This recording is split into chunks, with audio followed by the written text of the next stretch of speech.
Hope y'all enjoyed joining me in my early morning workout here. We got 7 Cornish cross.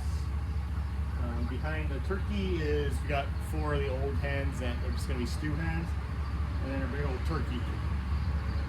This Cornish cross probably at least 10 pounds a piece, so that's a 70, 80 pound choke there.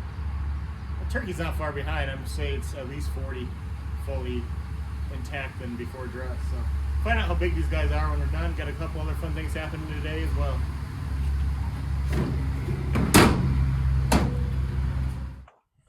All right, here's one more change. We got Dwight and Harry. This one's Harry. This is Dwight. Our Idaho pasture pigs. We went ahead and got a couple that didn't have issues. Paid for them this time, obviously. So we'll see how these guys go. I thought they weren't supposed to root around so much, but they've done a decent amount of rooting. For now, just got them in the same setup we had Velveeta in. Did a double hot wire because these guys are a bit bigger. Friendly though.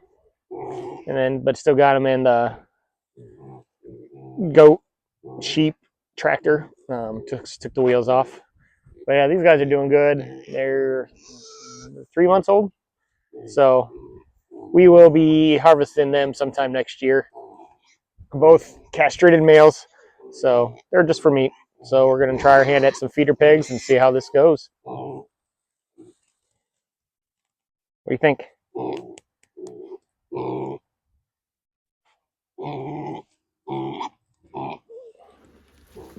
Well, we just got back from the processor. Welcome to the dirty, full garage again. Just give you an idea of the size difference between our Cornish Cross, which were 9 weeks, 8 weeks, 9 weeks, something like that, and then one of our old laying hens. Let's see the difference. We'll go over the weights in a few minutes, but like the biggest Cornish Cross was, I think it was this one, was 8.16 pounds, and the biggest layer was 4.33, which is actually pretty decent size for 4.37. Can't remember.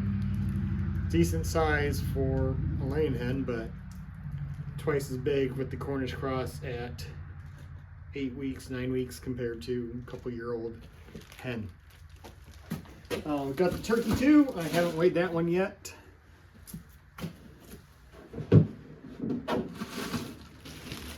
Definitely a size difference. Let's see if this bag will even hold the weight.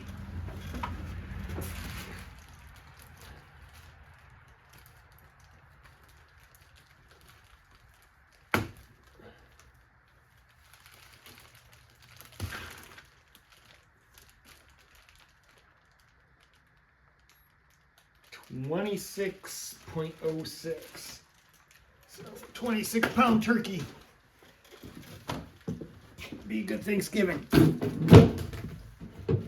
So yeah, I haven't done all the math yet, but we're going anywhere. The smallest Cornish was 5.52. Like I said, the biggest was just over 8. And the layers went from 3 pounds to 4 pounds. So they're averaging about just a little over 3 pounds. I say the average for the Cornish are about 6 pounds. That big rooster. I think we had one rooster out of the 7 and the rest were hens.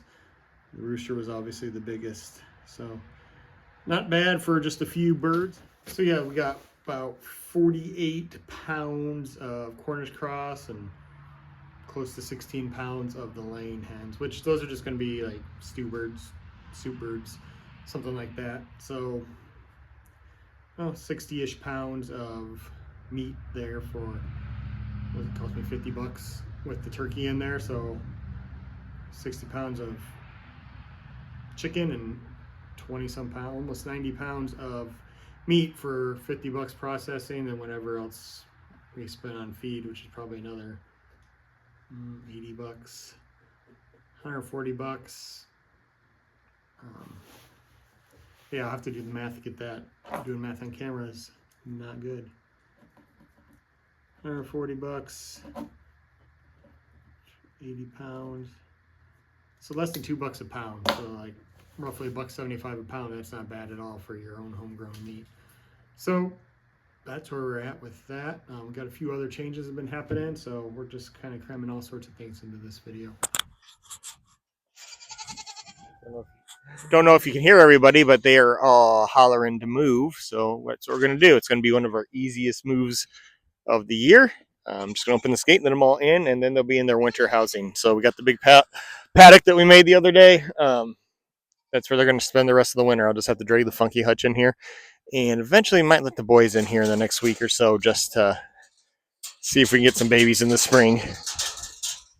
See, Donut's already ready to go. Franklin's trying to figure it out already. So he's trying to stop him. You guys ready? You ready? Let's go! Come on!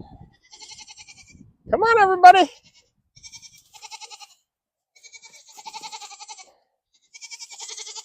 Here they come. Here they come. Hey, bud. Come on! Come on! Come on! There you go, Casper. Come on, Venom. Baby, Mama. Bring up the rear there, Esther. Okay, easy move. Now we just got to get the funky hutch and drag it in here and their bowls and all that stuff. Yeah, Sully's extremely excited today, too. What are you doing? You're getting all dirty.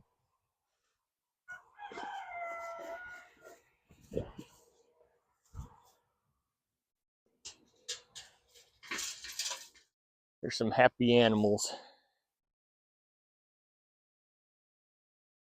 Hear the content sounds of munching. So he's just happy to have some room to run.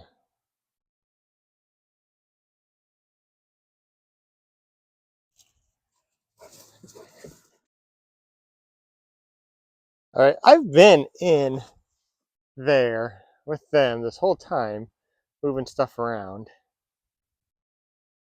I turn around and this is what I see. That's Franklin.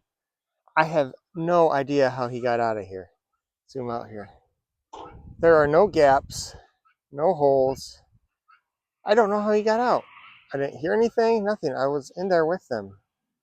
This is what he was doing when I had him separated last time when his leg was healing up. So that's why we did the barbed wire again and the hot wire across the top. Thinking maybe it was too low and he was jumping. So now I gotta go get him, put him back in, and then figure out how in the world he's getting out of there.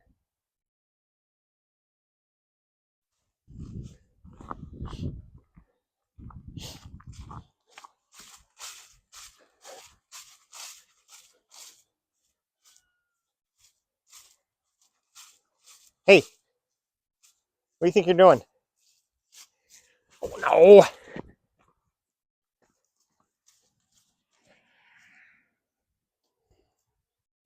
Gotcha!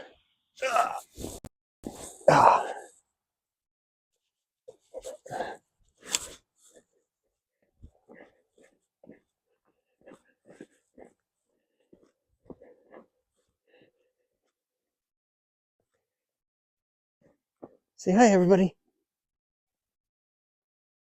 Well, I'm going to go move the funky hutch and stuff and leave this running. You guys, let me know if you see how he gets out of here.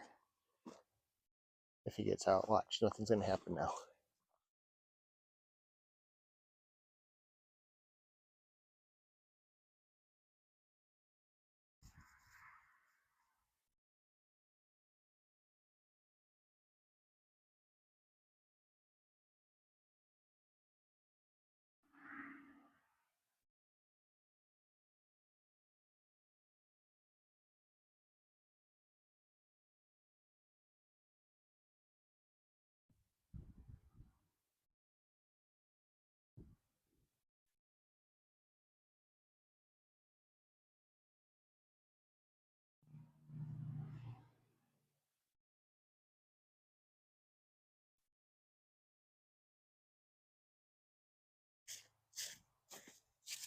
Gotcha! This is where he's getting out. You can see, got a line wire. I had to cut it here at some point for one of the ones with horns getting stuck. Didn't think that would be an issue. But you guys saw him testing it. He squeezed right in this. You can see, it's not any bigger than Sully's head. And yet somehow he squeezed through that. Hey, bud. So, yeah, see? That's not big. Somehow that goat, I'll bring him up here and show you the size, squeeze through that. And so they talk about goats getting out. Like if you can throw water through the fence, they're going to get through it. So I would just have to get some wire and twist a piece across there. And we'll get him back in. Well, here's what fix. Just did a double strand to make sure it was strong enough. How much you want to bet he still tries it again while I'm messing around with other stuff around here. I'll set up the camera and see if he does. Maybe he learned.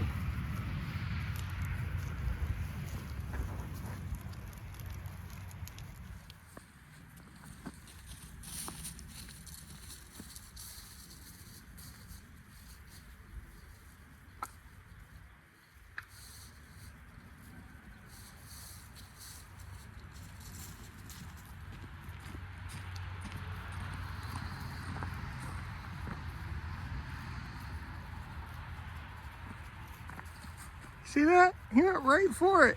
Right where I did the repair.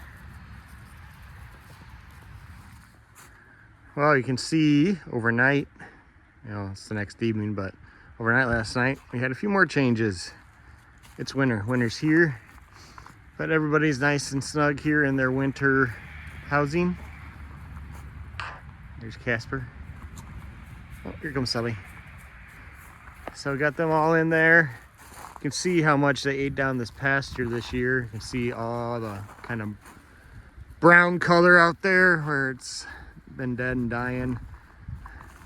I got the old red out here. It's got a fuel leak, so I wanted it away from everything. Got to get that fixed. All up here. Do not like this winter time. Sun going down at like 4 in the afternoon.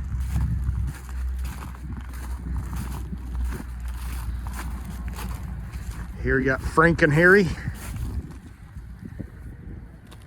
See how the waters are starting to ice up a bit. I'll have to break them up in the morning. It's not supposed to be this cold for a while. Just today barely got above freezing.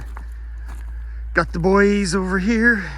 We will be probably putting them in with the girls here in another day or so. I got another little bit of eating here, and then I can put them up behind the shed here a little bit for a day or two, and then we'll see what we're gonna do. Got all the stuff in the new lean-to shed. The go-karts, the kids. That one's mine, doesn't work, I gotta get it fixed. Just wanted something to race them around in. Got the wood splitter in here, working table for the sheep and goats. So that's what that was for. See, we got our gate up and our fence. Hey, Peabody. Hey, Bagel. So that's the changes for the winter. Just thought I'd leave you here with some footage of Frank and Harry chowing down there. Threw some corn in there. But we want to see how these guys progress and how the rest of the stuff progresses. We got some more stuff coming up here. I'm not sure when, but might be harvesting one of the goats, the Casper that we saw earlier. It's a weather, it doesn't really do much besides exist. So maybe you could feed the family like these guys will eventually. But if you want to keep seeing what's happening, come back and join us. Thanks for coming to Castle Rock Farm and Homestead, and we will see you next time.